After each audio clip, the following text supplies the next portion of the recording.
We got to learn. Bring on the game.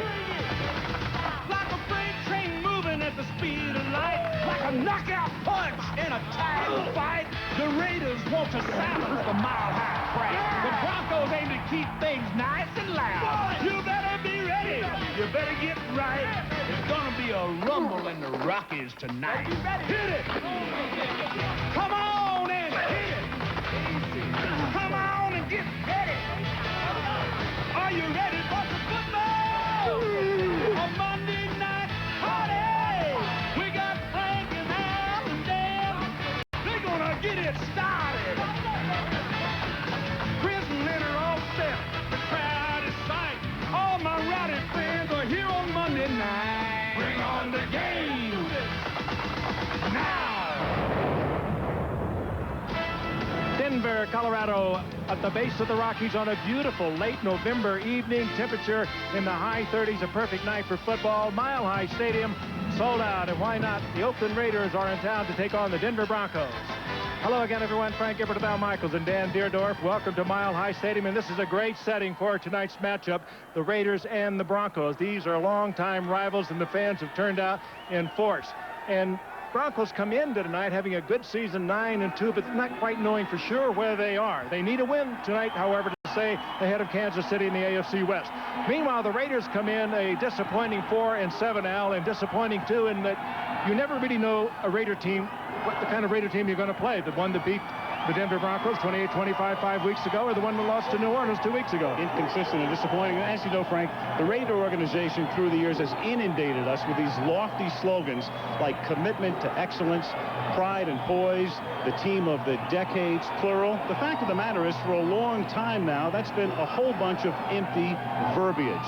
Because this team right now is on the verge of not making the playoffs for the 4th consecutive year and for the 9th time in 12 years. And without doubt, they are the most underachieving team in the National Football League this year because they have tremendous talent, especially on the offensive side of the ball with people like Jeff George, Napoleon Kaufman, and Tim Brown. The big problem, though, has been defensively, where they are last in the league, 30th and last, going up against the #1 offense in the Denver Broncos. The definition of pride and poise when you're 4-7 is showing up, not going belly up. Let's see what happens tonight with the Raiders against the team the Denver Broncos, Dan, you know, will be showing up. Yeah, they have 9 out of the 11 games this season, Alan. Even their 2 losses were by a total of 5 points. But there are some things that the Denver Broncos would like to do better. Their offense in the red zone the last 4 weeks has been a little musty. What's happened is they've only scored 5 offensive touchdowns in the last 4 weeks. They've had to settle for 13 field goals. That hurt them last week in their loss to Kansas City, where they had to settle for 5 of those field goals and only 1 touchdown. Terrell Davis is on his way to 2,000 yards. He's got a shot at it, yet he's never had a 100-yard game against the Raiders. They've done a nice job of containing him. They'd like to break him loose tonight. And finally, defensively, they give up almost 5.25 yards per rushing attempt. That is the worst statistically in the National Football League. If they don't get better, Napoleon Kaufman will have a big night. It's an AFC West showdown at Mile High Stadium. This is good stuff. We'll be right back. At Mile High Stadium, the Denver Broncos in regular season contests have a winning streak of 14 consecutive games. I'm Lynn Swan. Welcome to the sideline. Coach Mike Shanahan, you like to make that 15. In order to do that, you have to stop the march of Napoleon Kaufman, who got 227 yards against you the last time. How do you do that? Well, you're right. He's a great back. It's going to be a big challenge to our defense. We've got to tackle a little bit better, but a little bit better technique than we did last time. Coach, thank you very much. Good luck to you. Al? All right, thank you, Lynn. Beautiful. On a great night. Full house looking on, and we're ready for action. 2 original American Football League franchises. Vaughn Hebron averaging 26 yards per return. That's impressive. Back to receive, Cole Ford to kick off for the Raiders. And here we go from Denver. Hebron fields at the 5. Up past the 20, and a good return out to the 36-yard line. So a guy averaging 26 per return brings this one back 32 yards. He's tackled by Calvin Branch. John Elway, the valedictorian of the great class of '83, #1 pick in the draft. And his career numbers with 268 touchdown passes. Terrell Davis, the great back. Griffith, the blocking back. Smith, the top wide out with McCaffrey on the other side. And Sharp, the tight end. Zimmerman, Diaz-Infante, Nalen, Habib, and Jones, the offensive line. Zimmerman retired before the season, came back. He was a right tackle, and then they moved him to the left side a couple of weeks ago. Elway over the middle on the first pass, incomplete, intended for Dwayne Carswell, who is a second tight end. Second down and 10. Up front for the Raiders, Darrell Russell, the youngest defensive player in the league. Maryland coming off his best game ever. McLaughlin and Smith up front. Fredrickson, Beekert, and Folston are the linebackers. And in the secondary, the veterans McDaniel and Lewis, and then the safeties Trapp and Eric Turner. Turner having a good year. Again, a double tight end set on second down and 10 with McCaffrey in motion, and Davis the sole back. Elway with that short drop, and this pass is through the hands of Rod Smith. Coming into the game, their leading receiver. He's caught 50. Interesting, too, with the AFC's leading rusher in the backfield, Terrell Davis. Denver comes out throwing the football in the first two plays, trying, I think, to keep the Raiders from moving 8 men right up to the front of the line of scrimmage to top Davis. Just letting the Raiders know that we can throw the football. We will throw the football. Pretty catchable ball there for Rod Smith. Third down and 10. They bring in an extra receiver. That's Willie Green, split to the left. Blitz. Elway pressured. Elway sacked at the 26-yard line by Lance Johnstone, the backup defensive end. And John Elway has been sacked more times than any quarterback in history. That's 494. And so Joe Bugle's team, his defensive unit, creates a 3-and-out, and Tom Ruin into punt. And this is similar to what happened with the Raiders' win in Oakland. They were able to put some pressure on John Elway, and that time John got a little bit of a look downfield, but Johnstone beating his guy to the inside all over Elway way too quickly. Elway 6 sacks last week by Kansas City. Pretty miserable opening 3 plays for Denver.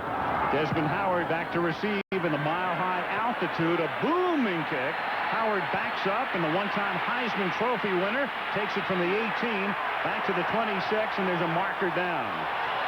Yeah, the marker is back at the line of scrimmage. Mike Carey is the ref.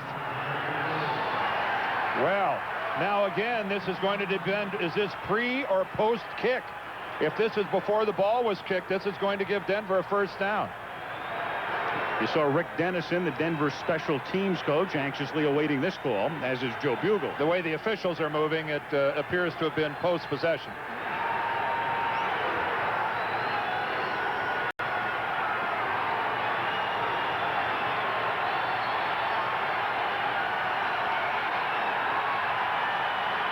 Carey's mic not working, but clearly a post-possession foul. Assessed after the run back, and Mike Shanahan's defensive unit comes out, and Desmond Howard took a shot at the end of that play, and that's Desmond being attended to along the Raiders sideline. And Desmond was going to see some playing tonight in the Raiders offensive sets as their third wide receiver. Joe Bugle telling us that he plans on giving Howard an opportunity to catch the ball. Oh, he took a shot right in the back from Alan Aldridge. And Anthony Lynn came in at the end as the Raiders take over at the 9-yard line. Oakland's first play of the night. Jeff George throws and completes it up to the 21-yard line to James Jett, having a great year with 10 touchdown receptions, covered and tackled by Darian Gordon. So Jeff George, whose college career was at Purdue in Illinois, and his pro career has been with Indianapolis, Atlanta, and now in his first season with Oakland. Kaufman, the running back, with Harvey Williams. Jett and Brown outside. Dudley, the tight end, and he's emerged. Harlow, Wisniewski, Robbins, Holmes, and Kennedy up front. Wisniewski, a perennial Pro Bowler. First down from the 21-yard line. And Kaufman, who ran for 227 yards when Oakland beat Denver on October 19th, picks up 6 here to the 27. Braxton and Aldridge make the stop. Here's the Denver defense. Neil Smith, the ex-chief.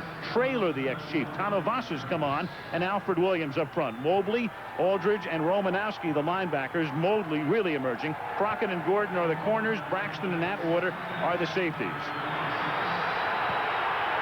Tanavasa came limping off the field after that last play. The defensive tackle for Denver They're thin on the defensive line. They can't afford to lose him. And Trevor Price, their first-round draft choice, number 93, replaces him on 2nd down and 4. Kaufman swings to the outside to avoid a loss and takes it up to the 36, tackled by Braxton. One thing Kaufman does, he runs sideways a lot, thus he loses yardage a lot, unlike Terrell Davis.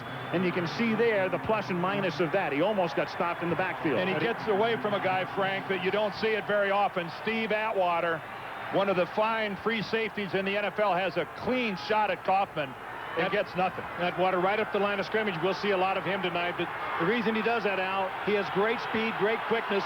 And when he gets to the outside, he can break off a big one. And he's done it 8 times. He's had runs of over 40 yards this year. 9-yard pickup and a first down for Oakland. George, great protection, going deep, but too deep, intended for the tight end Ricky Dudley, but covered well by Bill Romanowski. The linebacker staying right with the emerging tight end as Tanuvasa hobbles along the sideline. But you cannot ask Bill Romanowski to stay with Ricky Dudley. Ricky Dudley has terrific speed.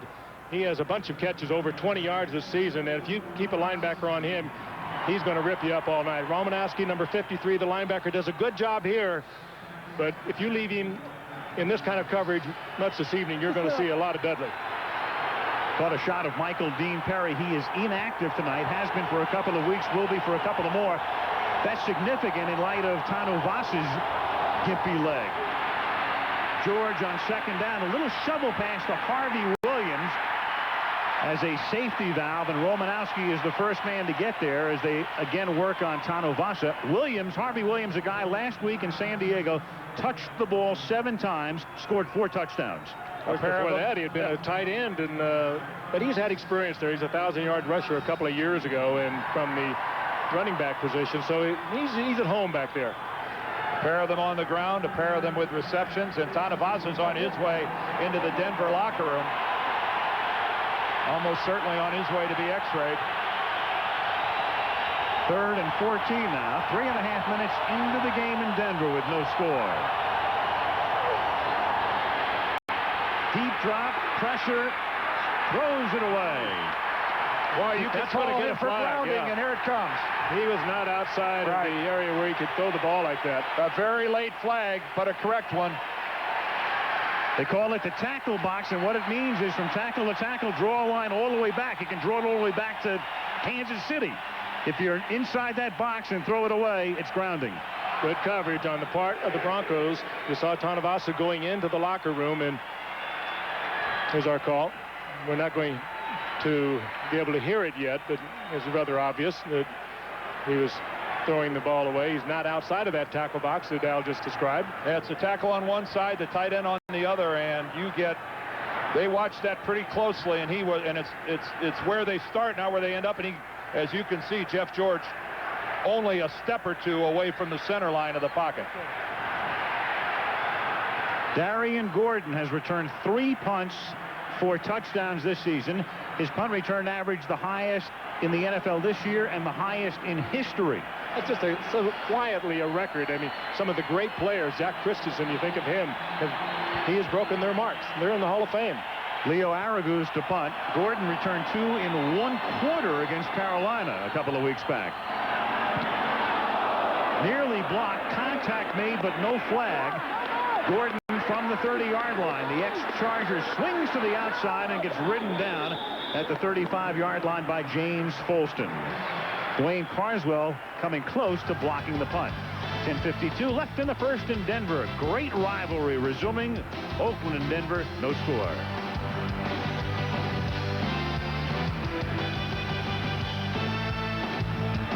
For those of you that were wondering why Carswell wasn't flagged for running into the kicker, he would have been, except Leo Aragus jumps out of the way. He gets out of the way. Carswell goes right underneath him, and Aragus lands on top of him. And that was a nice job by Carey, the referee, of not throwing the flag. He did not run into it. Now the Broncos were 3 and out on their first possession. And they give it to Terrell Davis, and he is stopped back to the line of scrimmage. James Trapp comes up from the secondary to knock him down. Loss of 1, 2nd and 11. Tanuvasa getting x-rayed in the report from the bench. Lower right leg injury, and as Dan mentioned, they are really thin along that defensive front right now. Well, Tanavasa got the chance to play because of Michael Dean Perry being declared inactive the last month or so. And boy, has he come along. 8.5 sacks to lead this ball club. And boy, you hate to have almost 9 sacks in the locker room. Now Davis almost gets tackled in the backfield and turns the loss into a short gain. Takes it up to the 39-yard line. Anthony Smith penetrated but couldn't stop him. Denver, and it'll be 3rd and long. Denver going back to what got them here, and look at Terrell Davis through the first 11 games, 1,400 yards, leading in the AFC. But in the first offensive series for Denver, he did not get a carry, and they are going back to what has made them offensively first in the National Football League coming into this game, and that's running the football. I don't think the 2 incompletions and a sack were quite what they had in mind for that first series. 3rd down and 7. Elway from the gun. Elway going deep down the sideline and incomplete. Willie Green, the ex-Carolina Panther, covered by Perry Carter and covered well. 4th down. John is now Elway 0 for 3, and the Broncos 3 and out twice. And not doing much of anything with quality field position here.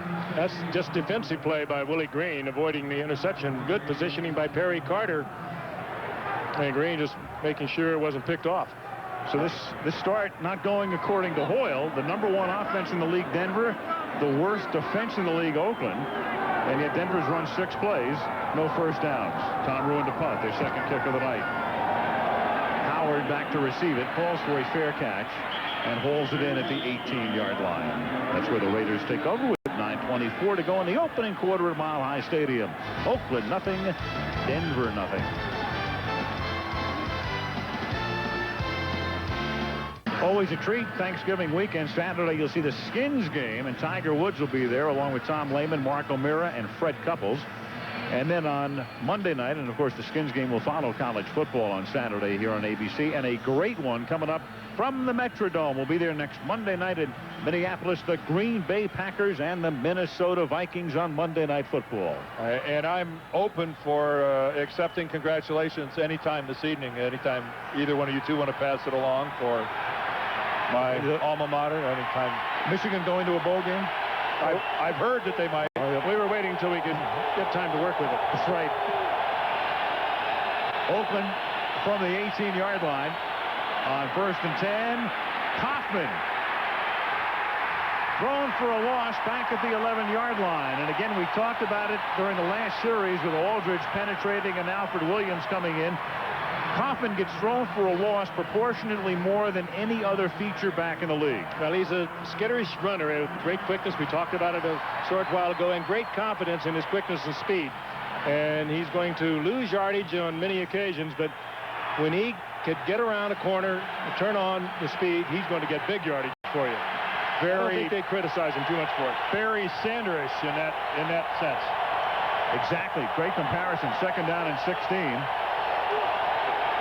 Pressure on, everybody coming, and so George has to scramble and throws against the grain, intended for Jett, and incomplete. Alfred Williams putting the pressure on again. You know, that comparison between Kaufman and Sanders is very real. Kaufman leads the league, with 8 carries of 40 or more yards, and Barry Sanders has 7.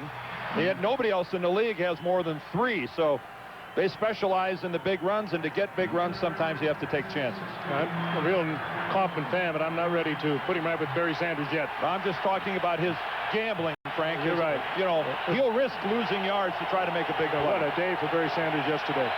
3rd down and 16 from the 12. No score as we approach the halfway mark of the first quarter, and George throws, and it's dropped by Harvey Williams. 4th and 16. And I don't think Harvey was going anywhere, even if he made the catch. Bill Romanowski was all over him.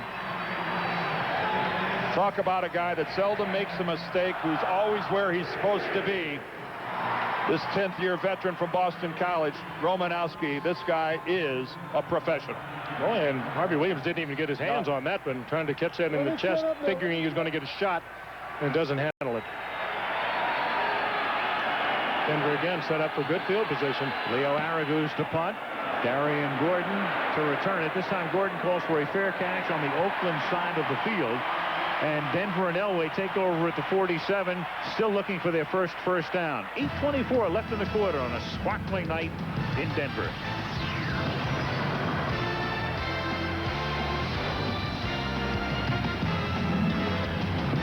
John Teerlink, the defensive line guru, going over things with his group as Denver's offense takes over at the Oakland 47, looking for their first down. No score. And on 1st and 10, Elway flings one over the middle, guns it to Shannon Sharp, the tight end, to the 27-yard line.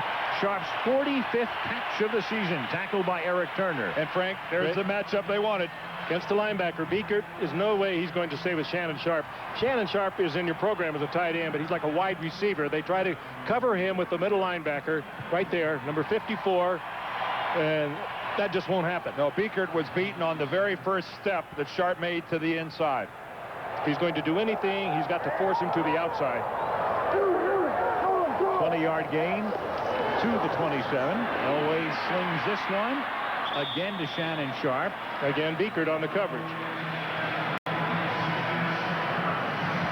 Got about 6 on the play.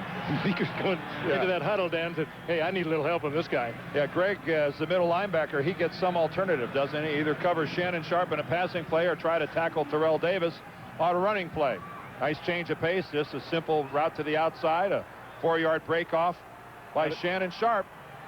Had it been a bit of a lead, it would have been a first down. 5-yard gain, and it is 2nd down and 5, and they go back to the ground with Davis for a first down inside the 15, the 10. A flag is down, and Davis gets to the 1. There's a flag down at the 22. Most certainly holding. Howard Griffith threw the block to spring Davis, but it's going to come back. Mike Carey, the ref.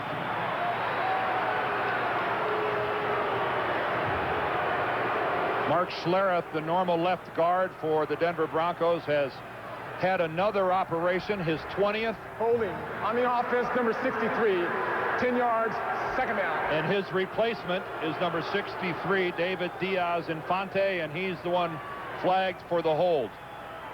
He has started a couple games earlier this year over at right guard, but now he's at left guard filling in for Schlereth, who hopefully will be back for the Broncos for the playoffs. And Gary Kubiak, the offensive coordinator, hates to see that one brought back. Well, he'll line up mostly tonight against Chester McLaughlin or Russell, Maryland, and they're pretty formidable. Slot left on 2nd down and 15 with McCaffrey now coming in motion the other way. Elway throws, and he tried to jam it into the tight end Carswell, but broken up by James Folsom. Well, Frank, it's a game of hit or be hit, right? And Carswell decided, I guess I'm going to hit you if you're going to try to hit me. Now, Carswell goes about 60 pounds, 260, and he can put a hitting on you. Watch the end of this play. When the ball goes over Carswell's head, all of a sudden, hey, wait a minute, I'm not going to get hit. That was James Trapp stepping in, and he took a shot from the 260-pound Carswell. Makes it 3rd down and 15 now from the shotgun.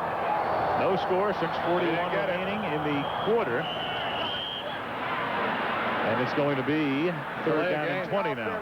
5 yards. It remains 3rd down. Well, I'll tell you, for the #1 offensive team in the NFL coming into this game, they are getting off to a very slow start. Monday Night Football is being brought to you by Ford and your Ford dealer. Have you driven a Ford lately? Budweiser, Beechwood Age for that clean, crisp taste. Microsoft, where do you want to go today? And Lucent Technologies, we make the things that make communications work. John saw the clock counting down, and yet, you know, that was a costly 5 yards in terms of a field goal. 3rd and 20 now, and he's looking for Smith, who makes a great catch at the 10, and now all of a sudden, belatedly, the officials say incomplete. He thought he had it. He was hit by McDaniel, and the officials all stood in a triangle and looked at each other and then finally waved it off. Rod Smith had it momentarily, and Terry McDaniel really put a hit on him. 10-year veteran, 32-year-old cornerback, and they've got some old guys playing back there, but they're pretty cagey, too, and they're very wise in their timing. Just pulling it in. There's McDaniel. Smith can't handle it. You must come down and put both feet on the ground and demonstrate that you have possession of the football. The side judge was quick to come in and rule that Rod Smith did not have possession of the ball. This the 5-yard penalty you spoke of a moment ago, Dan. They're going to have to punt instead of try a field goal. It was 2nd and 5 at the 22 at one point. Now Tom Ruin floats one. Howard lets it bounce at the 6, and the Broncos will down it at about the 3-yard line. Rick Dennison, special teams coach, happy about that. Oakland pinned deep, 6:23 left in the quarter. 0-0.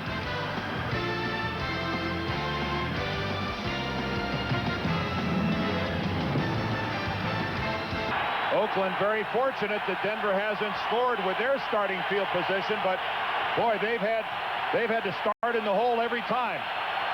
Now they start from their own 4-yard line. And Napoleon Coffin picks up 2. They started their drives from the 9, the 18, and now the 4. Where you measure the success of this drive in first downs, not necessarily points. Just a couple of first downs lets you maybe make Denver start on their own side of the 50-yard line. Denver started from their own 37, their 36, and the Raider 47. 2nd and 8. Neil Smith is out of the game along the defensive front. And you've got a good play fake by George and a flag thrown as Dudley makes the catch at the 27-yard line, pending the penalty.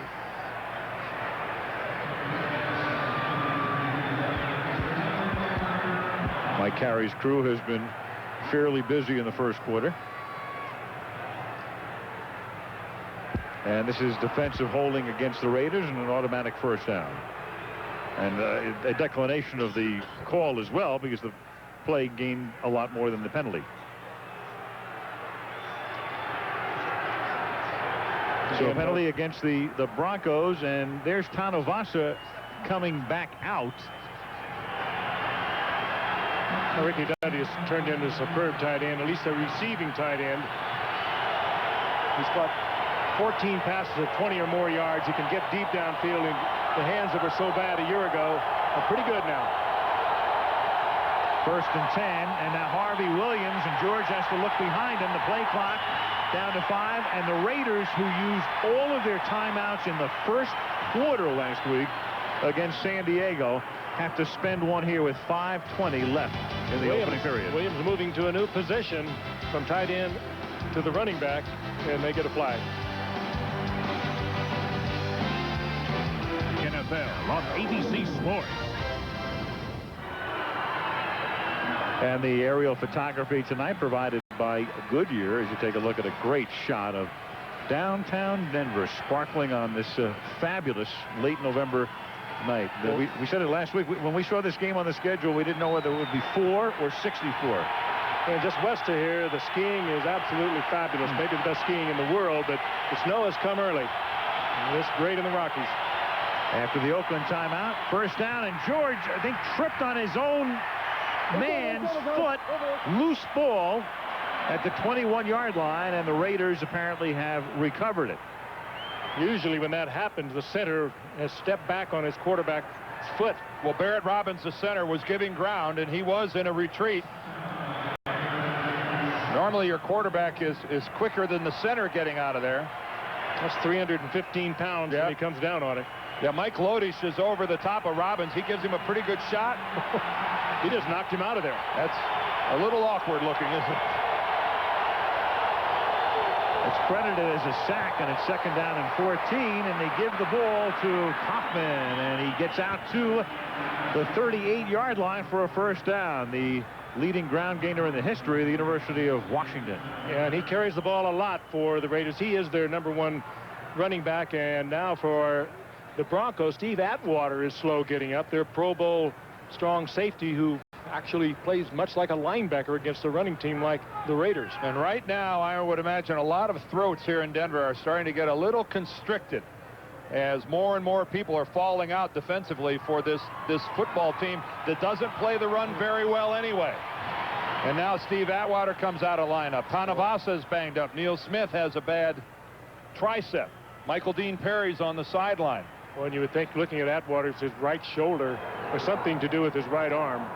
There's little or no movement in that right arm. And Tony Veland, a seldom used defensive back, a first-year player from Nebraska, free agent back acquisition takes over for Atwater. When you lose Atwater, what you lose is just not only a good, strong safety, but a good run stuffer. He plays right up on the line of scrimmage. Now 1st and 10 from the 37. No score, 4:18 to go in the period. Coffin swings to the outside, turns the corner, gets run out of bounds by Alfred Williams at the 46-yard line. See, that's just the type of move we were talking about earlier that sometimes will get Napoleon Kaufman caught in his own backfield. Well, it almost did, but Romanowski, who is a great, sure tackler, I mean, he just mistimed it. And now Romanowski is coming off the field. He appears to be injured. Let's take a look again. Play goes to the right, the zone blocking to the right, Dan, looking for the cutback, but not this kind of a cutback. And that's just speed on the part of Napoleon Kaufman to get outside and beat Romanowski to the corner. And again, another Denver defender is on the bench. Bill Romanowski is down. Glenn Cadrez is in. Play clock down to a deuce. And on 2nd and 3, they give the ball to Tim Hall, who backs up Kaufman when Napoleon needs a rest, as you look at Romanowski. And with him gone, Braxton makes the tackle. And for Tim Hall, that's only his 14th carry in this, the 12th game of the season. Well, I think the entire team only has about 30 carries other than Napoleon Kaufman. He is the load man. And his longest gain, 15 yards. Let's go back and look at Bill Romanowski as he dives. He just landed awkwardly. I'm kind of embarrassed about it. Yeah, it's hard to see where there was any big injury or serious injury there. Well, they're going to go back to Tim Hall again, who gained 15 on the prior play, gets 3 here. Tackled after a gain of 3. And Kaufman now, after getting a blow for 2 plays, comes back in. Mike Shanahan talking to the head linesman. Mike, you'll recall in 1988, the very young head coach, a shocking choice by Al Davis to coach the Raiders, lasted that season and 4 games into the '89 season and was fired. Then came back to Denver as an assistant, to the 49ers as an assistant, and now in his 3rd year here as the head man. 2nd down and 8. Back to Kaufman they go. And Napoleon loses yardage at the 43-yard line. John Mobley led the charge. Mobley turned it all to the inside. He had good pursuit from the inside. There was nowhere Kaufman could go that time. He could not take it back to the inside. Good pursuit on the part of the Denver defense. That's what you really have to do to take away Kaufman. You have to pursue along that line of scrimmage. They try to give him a gap and let him just burst through it. And you just have to slide along with the offensive line and take away their gaps. And somebody, Frank, always has to stay home. Somebody always has to be there, alert for the cutback. 3rd down 12 from the Denver 43. No score. George protected well, fires too high, intended for Harvey Williams, and he gets slung down out of bounds by Tyrone Braxton. Slung the past tense of sling, I guess. Sounded good. Yeah. That's what he did. He looked slung to me. He did. He also swinged him pretty good. Braxton with good coverage, and Jeff George with a lot of time to throw the football. That was just good coverage across the field for Denver. Well, at least the Raiders have accomplished something. This drive started at their 4-yard line. They're going to force the Broncos to start deep in their territory if Araguz is able to pin them back. Contact at the line of scrimmage, flag down. Araguz sends one down to the goal line and into the end zone. But there was contact. There was movement along the line. Who first? This play was a 4th and 12. So even if it's against the Broncos, it's still a 4th and 7. Well, I think Denver was certainly across the line of scrimmage, and they weren't drawn. So it's them, and it's 4th down and 7 now. Rick Dennison, the special teams coach of the Denver Broncos, expressing his displeasure. They're still not in field goal range in reality. Carries work, Mike not working in reality, and Joe Bugle looks on, and he'll leave Araguz in the game. Not too far. Cole Ford has hit one from 53 yards this year. And whatever your range is, you can tack on 2 or 3 yards in Denver. No, but it gives Araguz another chance. Denver would have started at the 20 because of the touchback. Now they give him another chance to get it inside the 20. And for Aragus, this is the better place to be kicking from. This is just about where he would like to kick from, his pooch kick.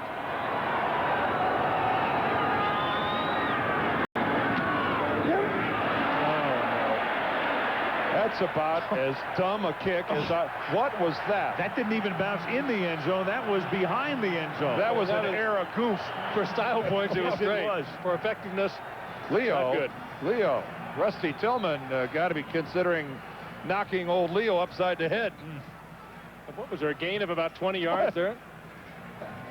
Whoa. Here is tonight's Home Depot coaches fact. The youngest head coaches in the league, Jeff Fisher of the resurgent Oilers, now 6-6, still 39 years old, and then Bill Cowher, amazingly just 40. Steve Mariucci in his first year, fabulous job, 42. Tony Dungy, 42, and Mike Shanahan, 45 years old, the 5th youngest coach in the league. It's some of the old guys that are struggling. First down from the 20-yard line. Elway fires over the middle, and it's caught by Shannon Sharp. His 3rd grab of the night, a gain of 22. Eric Turner makes the stop. Well, that time they didn't even cover Shannon Sharp. They've been covering him with a linebacker, so that wasn't too effective, so they tried with not covering him at all. He just came totally free. I don't think Elway could believe that he wasn't covered at all. This was a unusual defense for the Raiders in the sense they looked like they were sitting back there in some kind of a zone, and they don't like to play zone. The off safety on that play, Frank James, trapped way late in coming back over to the middle of the field. He left a big hole in the middle. Elway's completed 3 passes tonight, all to Sharp. Back to Terrell Davis on the ground. Davis to the 44. Terrell Davis is on a pace right now to gain more than 2,000 yards. The record held by Eric Dickerson in 1984, set by Dickerson, 21:05. Davis is on a pace right now for 2,036. That's if he knocks off 120 yards or so on the way out. That won't come easily against the Raiders. He's never had a 100-yard game against Oakland. It doesn't seem to be in their game plan either. Dan, they opened up in their very first series. He didn't even carry the football, and he carried it 27 times last week. What was it, 34 times last week against Kansas City. 3 carries tonight for 5. Elway, who's 3 of 8, under pressure, throws, and that is out of bounds. Ed McCaffrey, the nearest intended receiver. There's 7 ticks left in the first quarter. Good coverage downfield. John just throwing that ball away. Hard to believe this Raider defense, when you look at the personnel, 30th and last in the National Football League, 28th against the run, 29th against the pass. It's just hard to figure. Fred Whittingham under fire as the defensive coordinator. Of course, it goes without saying, you'll be under fire if you have the worst ranked defense in the league, no matter who you are or where you are. 3rd down and 8. Blitz. Elway hangs in there, throws, completes it. Rod Smith, in the first quarter will end with a Denver conversion and a first down to the Raiders' 37-yard line. Broncos burn the Oakland blitz. It's the first time they've come with the blitz. They get burned. End of 1, no score. Monday Night Football resumes after this message and a word from our ABC station.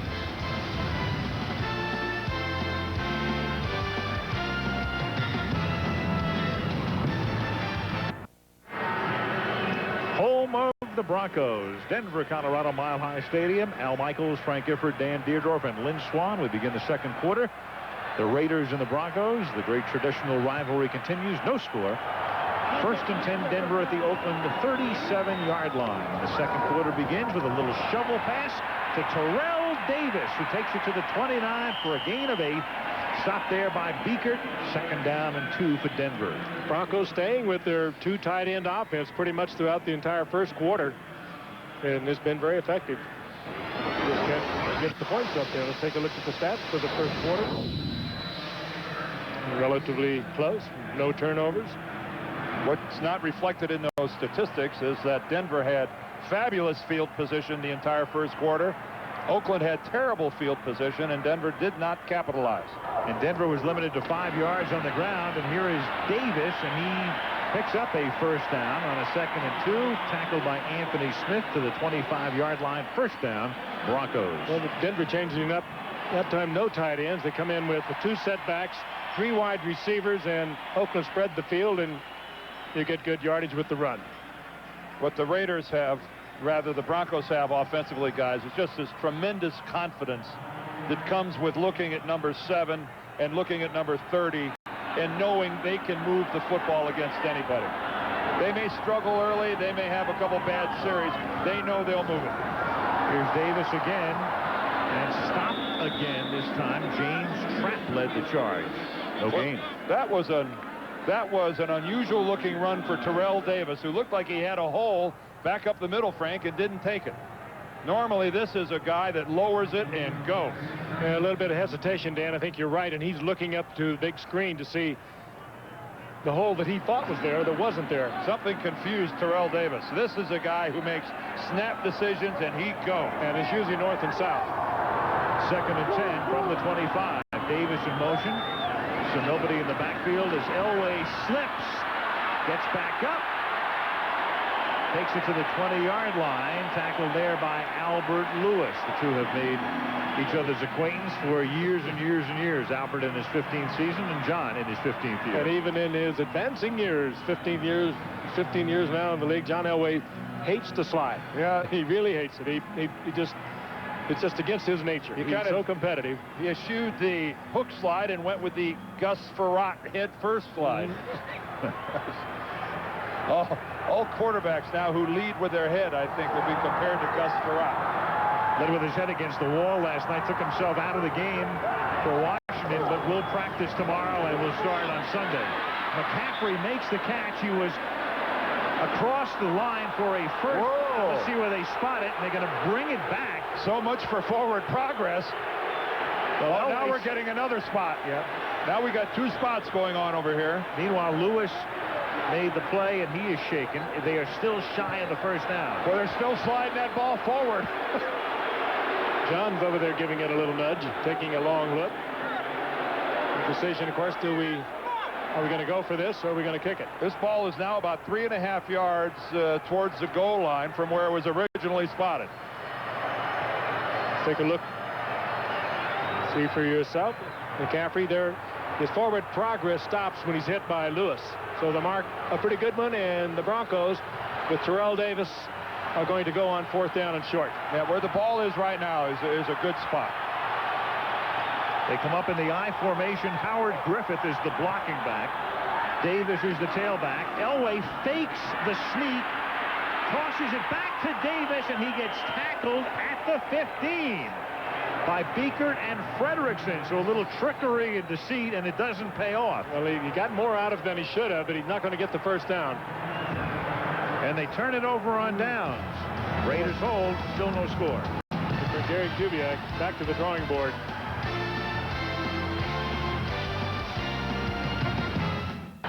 There's the primetime lineup tomorrow on ABC. Grace Under Fire, the season premiere. Soul Man, Home Improvement, Spin City, and NYPD Blue. Tuesday night on ABC. Oakland at the 16 after taking over on downs, and it's Kaufman for a couple up to the 18-yard line.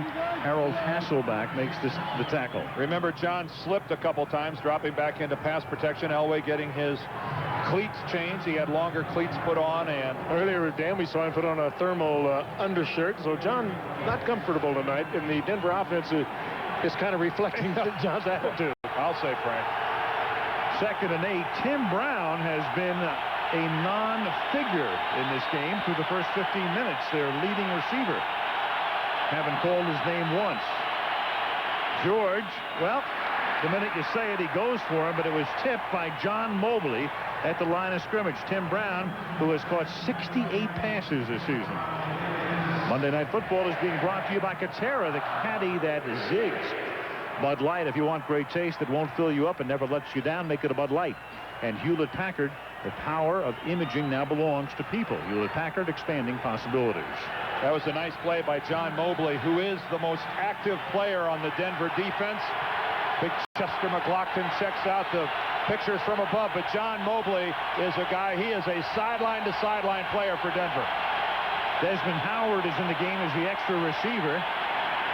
George on 3rd and 8 throws, and he hits Tim Brown. So Brown had been the silent man through 20 minutes, and now they go to him twice and pick up the first down here. Darian Gordon makes the stop on Brown's 69th reception of the season. Well, they must have had an interlink to you, because you're right. He didn't get a call. Now he gets 2 in a row, and he gets the first down. And Jeff George has spread the football around to a lot of different receivers from what they were a year ago. And Tim Brown, even though he is the leading receiver in the opening game of the season, he had 3 touchdown passes against Tennessee. He's only had 1 since then.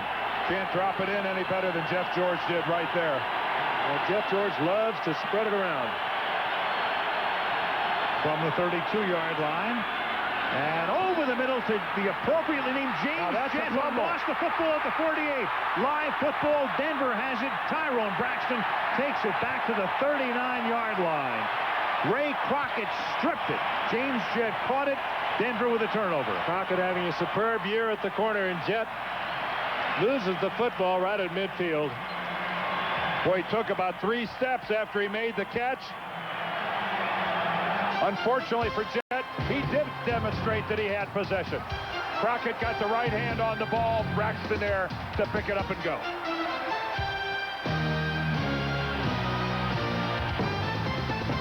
To go and watch number 39 Ray Crockett come in, slap the ball away. It purely a fumble, very close, but a good call by the official. It was a fumble.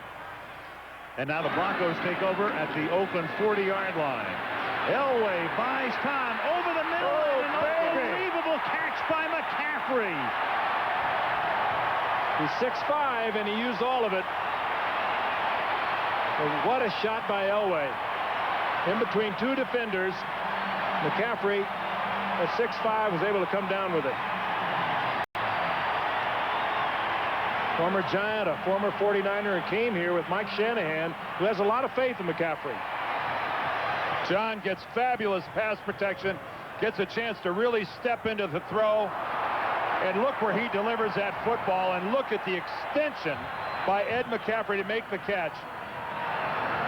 The Raiders took a timeout, I believe. One Stanford man to another. Jett gives up the ball, and now Denver tries to cash in.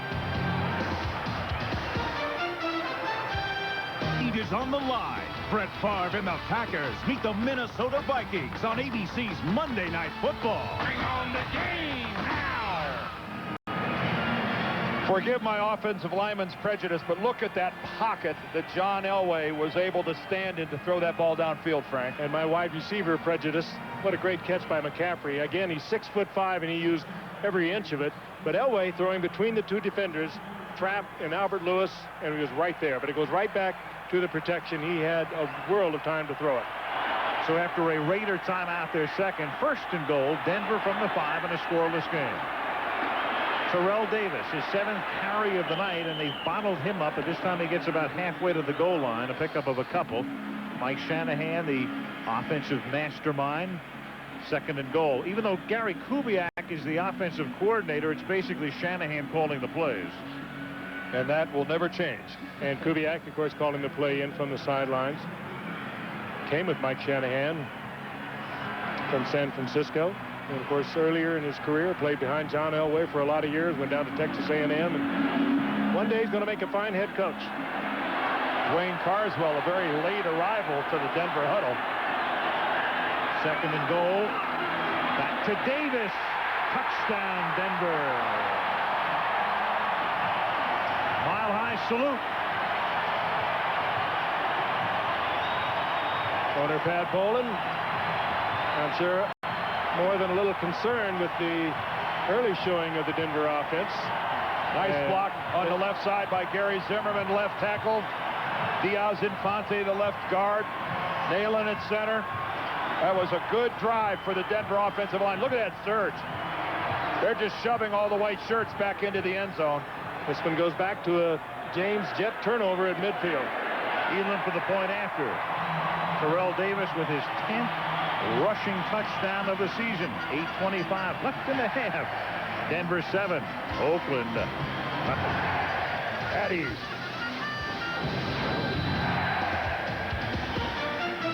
Friday college doubleheader here on ABC the day after Thanksgiving, 11 a.m. Eastern, Texas A&M, and then 2:30 Eastern, Colorado, Nebraska. We go to Minneapolis next Monday night. A beauty. The Packers and the Vikings on Monday Night Football. Elam kicking off, taking a yard into the end zone by Desmond Howard. Up to the 17-yard line. Well, gents, last year the Broncos, if anything, clinched maybe a little early, and they weren't as sharp as they could have been, and lost that opening playoff game to Jacksonville. This year, it'll go a lot closer down to the wire for them. Of course, we'll see him, in 3 weeks against the San Francisco 49ers. And I think you're right, though. Kansas City staying right with them. Kansas City had a good chance to lose one to Seattle yesterday. They won a tough one up there, and they're going to be there right to the wire. Something tells me that this is a decision that Mike Shanahan maybe wouldn't have wanted to have made again. What he would do with those last 3 games like he had to do last year. I think you're better off having to play some competitive football right down to the end. From the 16-yard line, Jeff George throws, and it is dropped at the 19. The irony is that there is a coach who might have that same problem in the league, and that's Steve Mariucci, whose team is on the verge of clinching everything. And it's not exactly going to have a wealth of background information to fall back on. Mariucci's never been in this position before. It's all going to be new to him, and it'll be interesting to see how he handles it. One thing about him, he'll talk to a lot of people. He will never let that ego get in front of him, and I think he's going to go into a pretty good situation. He's going to handle well. He's handled everything else well. Yeah, he sure has. Second down 10. They won 11 straight. And on 2nd and 10 on the ground up to the 20-yard line goes Napoleon Kaufman, tackled there by Harold Hasselback. But I agree with you, Dan. This is an emotional game. It's a game that's played from the heart, and you've got to keep it up. You just can't let it get away from you. You can't put it on the shelf and then go back and get it. Take a look at the drive starts for Oakland here. How deep in their own territory, and the result: punt, punt, punt, fumble in this half. Well, they've got 3 outstanding football players in Kaufman and in Tim Brown and in Jeff George. Offensively, get it to these guys as often as you can. 3rd down 6. So there was a flinch. Pat Harlow, the left tackle. The crowd noise gets an assist here.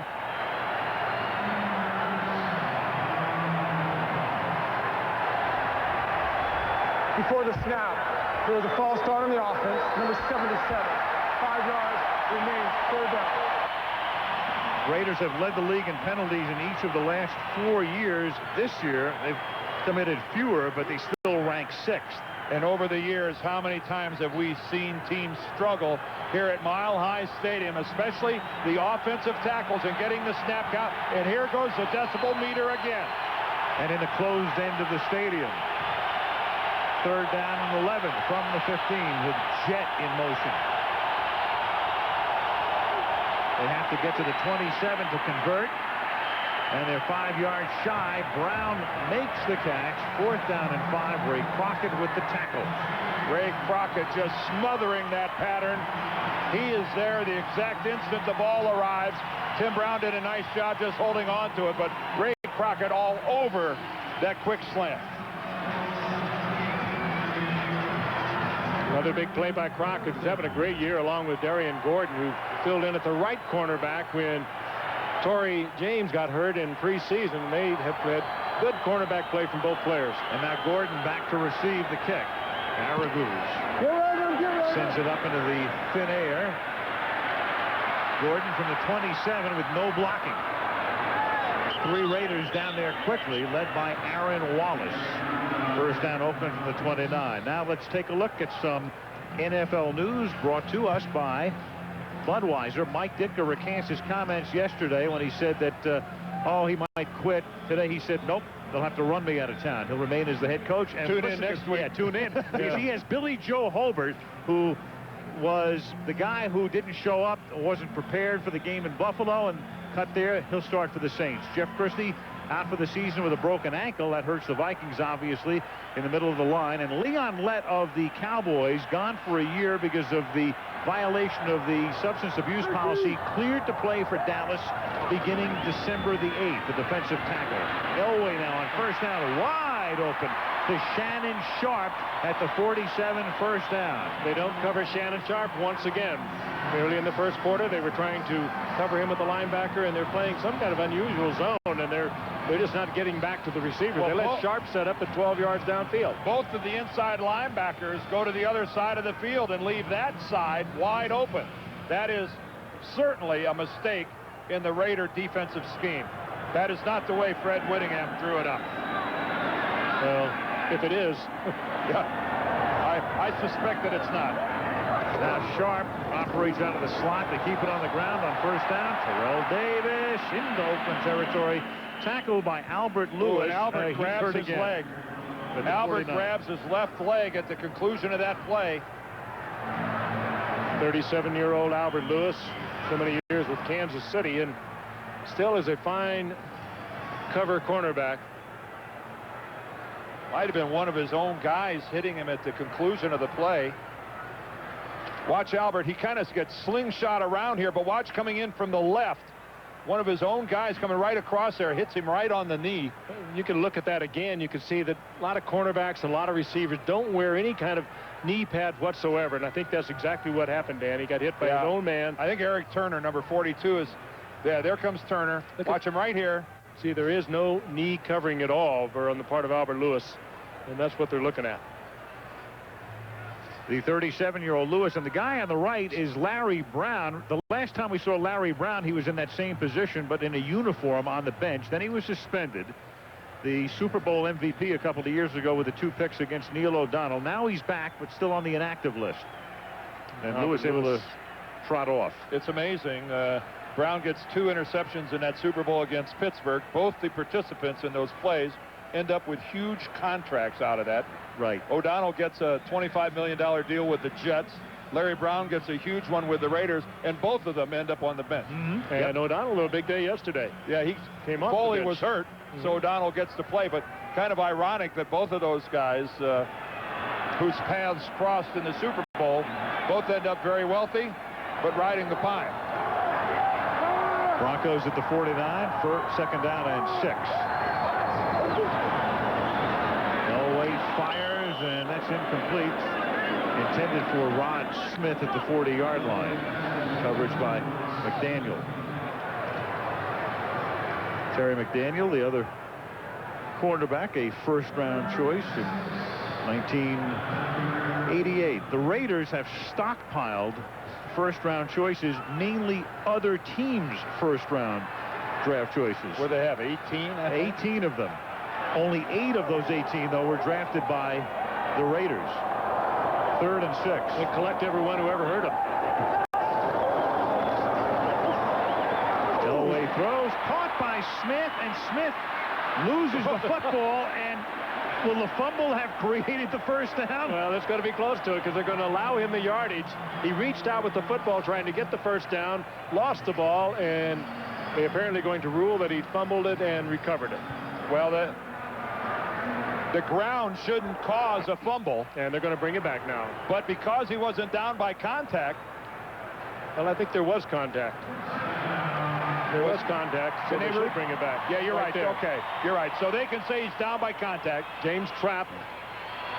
And there's the effort. That's a dead play right there. Part of Rod Smith. And that's where it's dead. Yeah, he should not get the yardage of the ball sliding forward. That play is over. His reach did get the first down. Yep, he still had enough with the extension to pick up the first down at the 42. Clock ticking for 20 to go in the half. 7-0 Denver.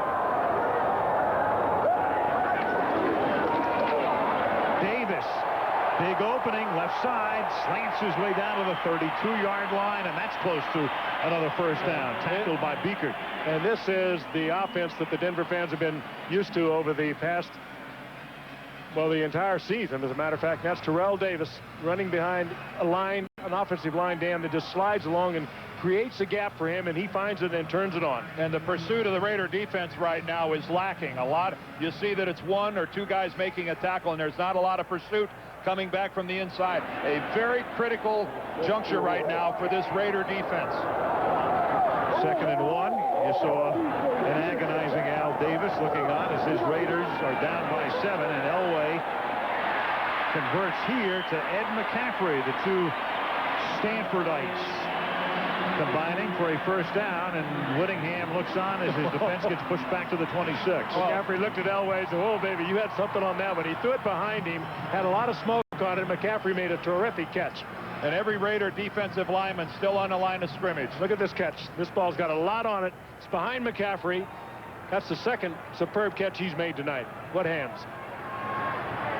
The Raiders better get some pressure on Elway or they're in big trouble. First down from the 26-yard line. Terrell Davis, huge hole to the 16-yard line, tackled by Trapp. That's the thing, Dan. If you can make them lead their protection against the run, rushing the passer, you're going to get big runs by Terrell Davis. And right now you can see that Oakland is off balance defensively. Unsure of themselves what to do, not having a lot of success doing anything. Again, there's the zone blocking to the left. Davis has the option anywhere from the center to the tight end. Sees the hole open up over left guard, and away he goes. First and 10 at the 16-yard line. Elway scrambled and knocked down from behind. Good play by Chester McLaughlin to tackle him. Yeah, Chester gets the push. That was a good job of Chester moving the pocket back. He made John Elway move, something that hasn't happened very often.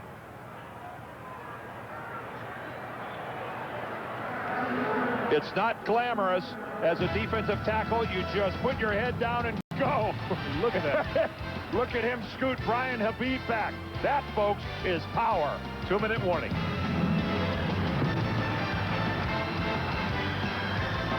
This is the NFL on ABC Sports.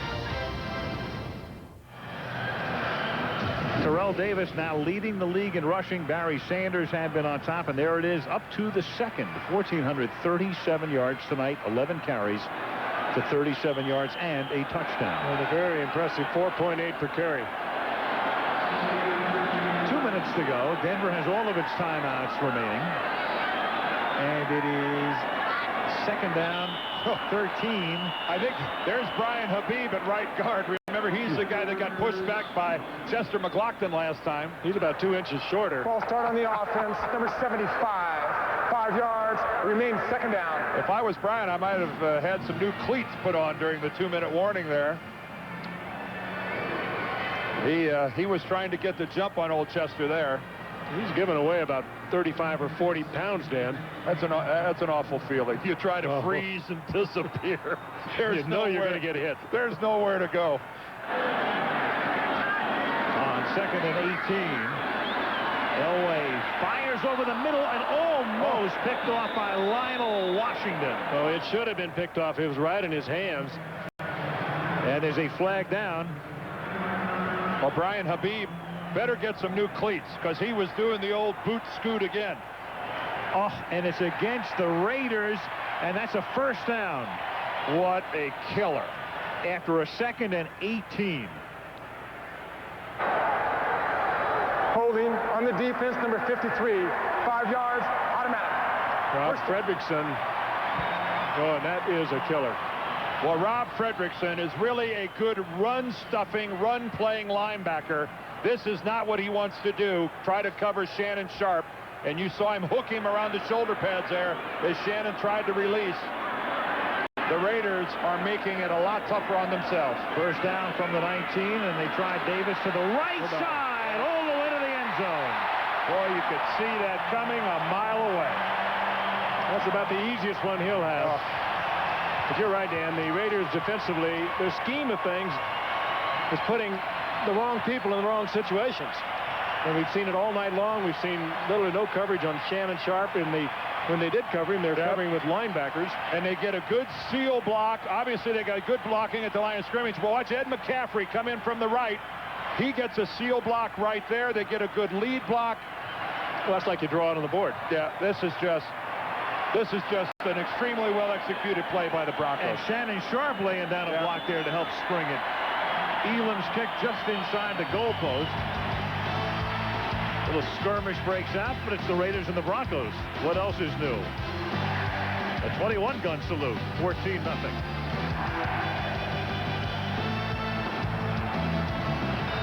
The Denver Broncos going 71 yards. They had a 2nd and 18, and then the holding call on Frederickson gave them a first down. Davis takes it in. 14-0 Broncos, trying to stay on top in the AFC West. And they scored their first touchdown off a James Jett fumble. What is it? Mistakes are killing us. Elam kicks 2 yards into the end zone. Desmond Howard brings it back only to the 15-yard line, tackled by Detron Smith. Rusty Tillman not at all happy with that run back, and not only are the Raiders pinned deep, but they're down to their sole remaining timeout. A reminder, Monday Night Football live on the web, and you can cast your vote for the MVP of tonight's game in the Monday Night Online MVP poll, all on the web at abcmnf.com. We look kind of .com-ish, don't we? Well, you do. I mean, you're very calm. That was very placid and tranquil. We dot the I's and cross the T's, don't we? No stone unturned. That cordless mouse of ours. Kind of a misty or musty-looking picture, though. 1st and 10 from the 15-yard line. Little swing pass, and that's dropped by Napoleon Coffin. Wasn't going anyplace anyway. 2nd down and 10.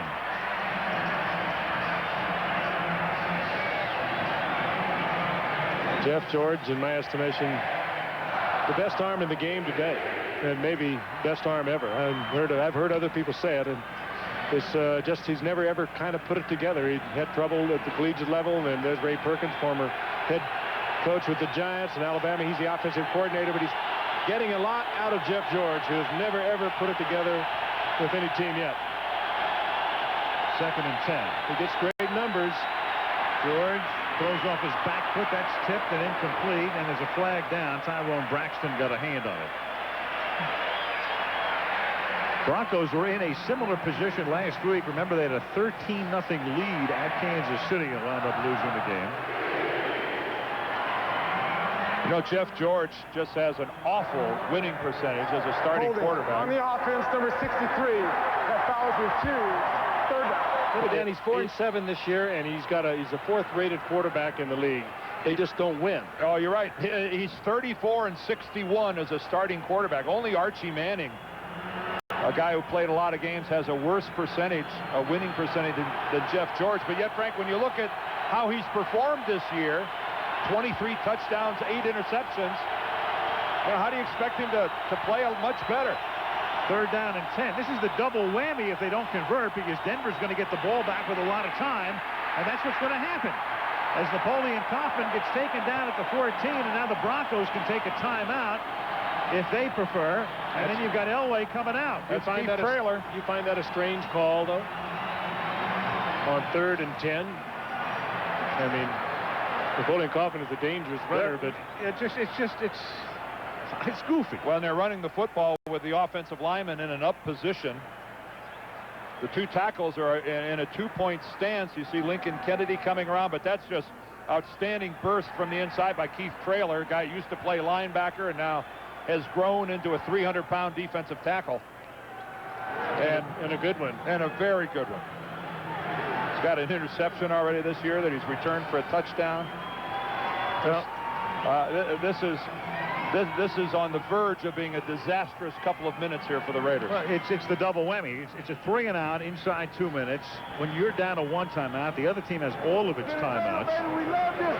Everybody back in Maryland, I love them. I see y'all soon. They still love you back in Kansas City, Keith. Well, Green Bay, he was up there for a while, too, in San Francisco. And then, as you said, Danny grew into a football player, a defensive lineman, and he is a good one.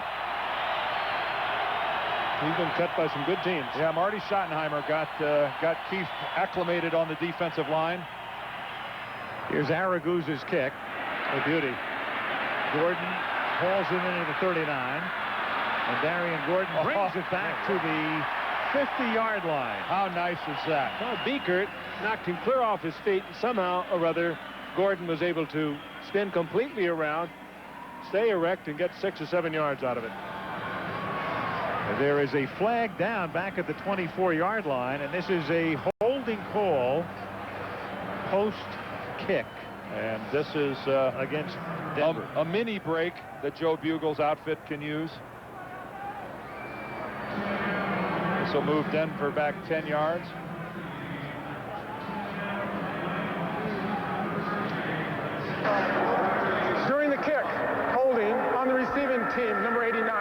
10 yards, first down. Somehow, though, you get the impression that John Elway just walks into the huddle and goes, so what?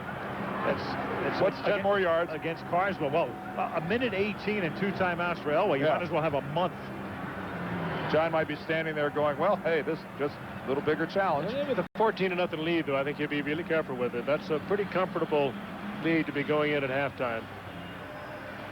Well, you go for the jugular. Yeah, remember who they're playing, Frank. This is have a point, but the hated Raiders on the other side of the ball. And of course, you have so much confidence that Elway, he knows the way the game is flowing, and he's not going to get it intercepted. At least if it's the head coach Mike Shanahan, you're making the calls. And with a couple timeouts, you're not afraid to give the ball to Terrell Davis. First and 10 at the 28-yard line. They're not limited to just throwing the football. Single back, 3 wides, and the tight end, Shannon Sharp. Elway out of the gun, 4-man Oakland rush. And they dump it off to Davis over the middle. And Terrell gets out of bounds as he nears midfield at the 45. Safe stuff. And, every time you watch an offensive team, when they put together an outstanding 2-minute drill, they've always had success on the first play. They make something big happen on the first play. And you can see what the Broncos do and have done when they're leading at halftime. And now what they're working on is padding that lead. You saw that graphic. I think it's just the opposite for the Raiders when they trail at halftime. First and 10 at the 45. In addition to that, the Broncos, a team that have won 14 consecutive regular season games at home. Sharp breaks the tackle. That nets him a first down, takes it to the 40-yard line. Well, the Raiders right now are starting to embarrass themselves a little bit. Timeout Denver. With the way they're playing here. This is getting pretty sloppy for the guys from Oakland in terms of tackling and coverage. Defensively, this is a performance that better get better. Well, this is a linebacker, Rob Fredrickson, and he's not going to want to look at this when they go back home. No, he just slips and slides right off of Shannon Sharp. Aerial photography tonight provided by Goodyear, #1 in tires. A look at Mile High Stadium, a relatively antiquated facility, and one that Pat Bowlen hopes will become manifestly antiquated in the next few years with a new stadium. Wednesday, there's the primetime lineups. Spin City, Dharma and Greg, the Drew Carey Show, Ellen in primetime live. Wednesday night, Roch Ear. Thanksgiving, Jenkins used to say. Thanksgiving Eve, Wednesday night. Hope everybody has a wonderful Thanksgiving. First down at the 40-yard line. Elway going for Willie Green, who lays out but can't make the catch. Covered by Perry Carter. Second down. Pretty good coverage, but that ball was just off the fingertips of Willie Green, the former Carolina wide receiver. Had a big year with Carolina a year ago and has really turned into a fine third down receiver here with Denver. That's the second time tonight, though, that we've seen a fly pattern down the sideline. Willie Green locked up with Perry Carter, and Carter's been with him both times. But again, Green, a big receiver, and a superb throw by John Elway. Those 2 wides are big. Yeah. 6'5" from McCaffrey, Willie Green 6'4". Second and 10 with 56 seconds left in the half. Elway drops it again, loses the football, and the Raiders come up with the football. Lance Johnstone. Who put Mazzolo oil on the ball? Look at John that. drops that twice. And that is exactly what the Raiders needed to have any glimmer of hope in this one. Well, we're going to see Jeff George air it out now. This is really bizarre. Snap a little wide to the right. He loses it again, and right into the hands of Johnstone. Look at this. That's why that thing is pointed on both ends and fat in the middle. Sometimes it's just hard to grab. Now the Raiders with 1 timeout at the 50-yard line. Oh, Tim Brown, where are you? He's in the slot. Slot left on first down. Desmond Howard is in the game. Split wide right. George looks left, goes to Brown, makes a one-handed catch, but that's only a 3-yard game. Second and 7. Well, no prevent defense being played there by Greg Robinson, the defensive coordinator. He comes with the blitz right up the middle and makes George get rid of it in a hurry. They did that last week against Kansas City and wound up losing on a 54-yard field goal right at the last minute. Their prevent defense giving up the yardage. I like to see that. Come after him. 2nd down and 7.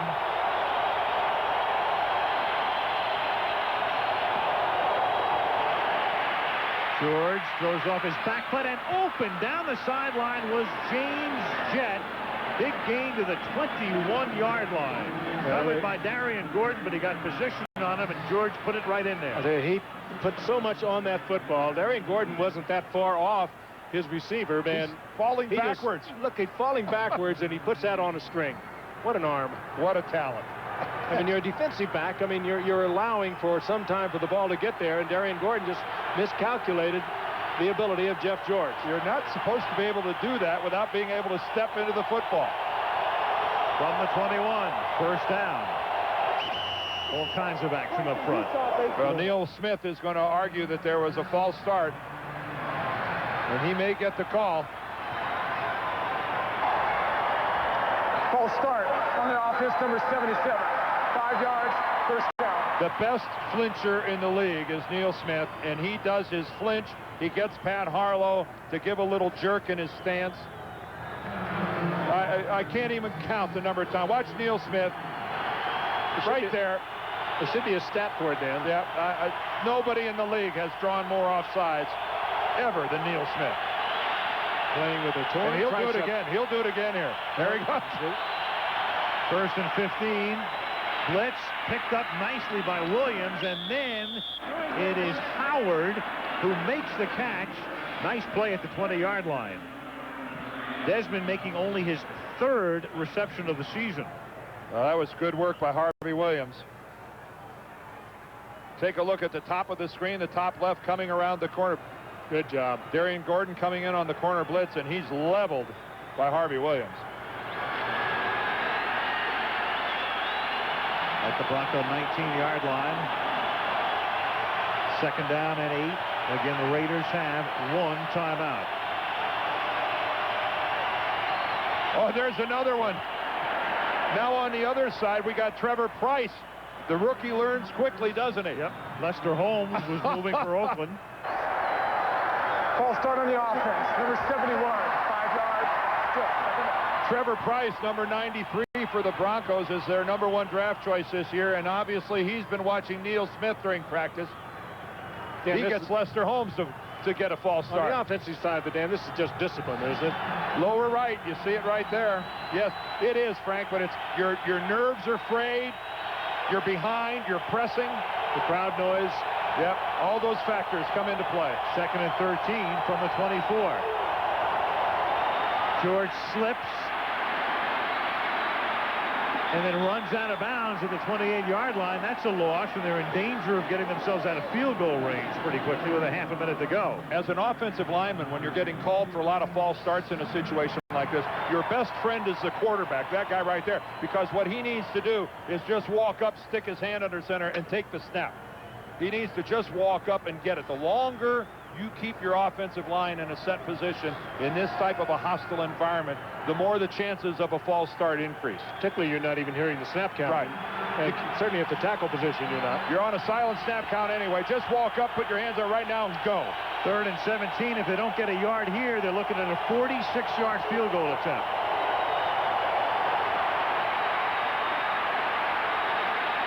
And George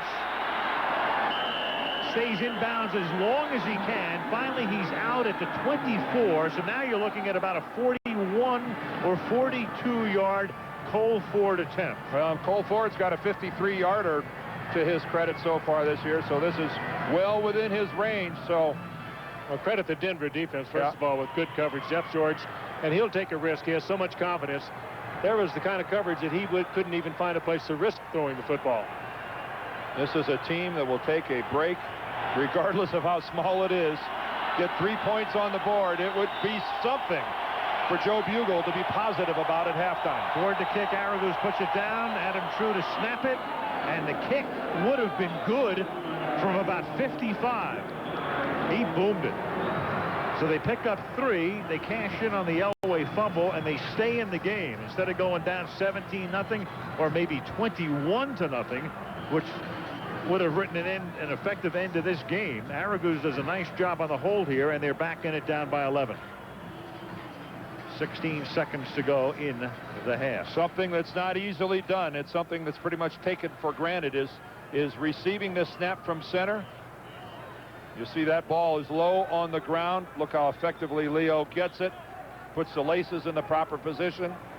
He made it look easy. It's not. And Cole Ford just counting on the fact that he would get that ball into the upright position.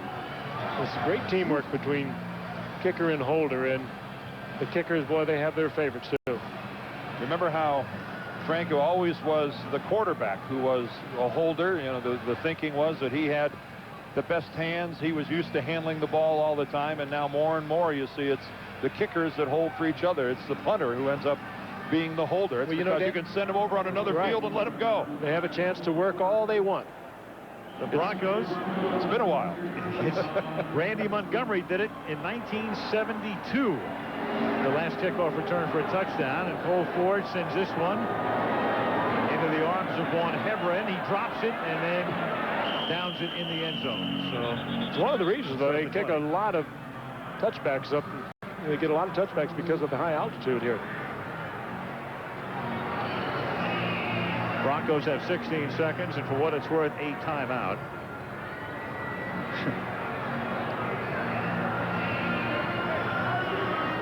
Joe Bugle taking over when Mike White was fired last year after the '96 season. John Elway so far this half sliding away. He's slipped a couple times, dropping back into protection, changed cleats early on. And they'll run the clock out with a kneel down. And that will do it for the first half, as the Oakland Raiders are able to stay in it at the end. After the Elway fumble, the Ford field goal, it's halftime at Mile High Stadium with a score Denver 14, Oakland 3, and we'll go to New York and check in with Chris.